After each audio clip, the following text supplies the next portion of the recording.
ஹாய்ண்ணே. இனிய காலை வணக்கம். நீங்க ஜென்சியா? காலை வணக்கம்ண்ணே. ஆமாண்ணே. ஆரம்ப ஜென்சி 1990ல பொறந்தேன்.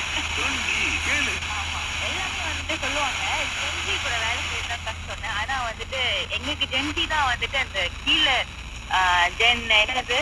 எங்களுக்கு கீழ என்னதுன்னு தெரியல. ஆல்பா. அவங்க கூட வேலை செய்றது ஆமா. அவங்க கூட வேலை செய்றது கொஞ்சம் கஷ்டமா இருக்கும். ஜெனரல் இப்பதான் 13 வயசுல. இல்ல இதுக்கு முன்ன 90s கிட்ஸ் இல்ல, சொல்றேன். ஓகே சரி சரி. இத 90s கிட்ஸ் உங்களை சேர்த்துக்க மாட்டாங்க. ஜென்சியும் உங்களை சேர்த்துக்க மாட்டாங்க. நடுவுல மாட்டிக்கிட்டீங்களோ? ஏன்னாண்ணே 1997ல பொறந்தவங்கலாம் கொஞ்சம் ஐடில வந்துட்டு கொஞ்சம் ஏதோ ஒரு டெவலப்பா இருப்பாங்க. ஸோ ஆஃபீஸ்ல ஏதாச்சும் வேலை கொடுத்தா நம்ம பட்டுன்னு செஞ்சுருவோம் பாருங்க. ஆனா வந்துட்டு அந்த 90s வந்துட்டு கொஞ்சம் வேலை கொடுத்தா யோசிப்பாங்க, மெனுவலா செய்ய எதிர்பார்ப்பாங்க. அந்த இடத்துல நம்ம சீக்கிரமா செஞ்சா ஒரு பிரச்சனை ஆயிருது.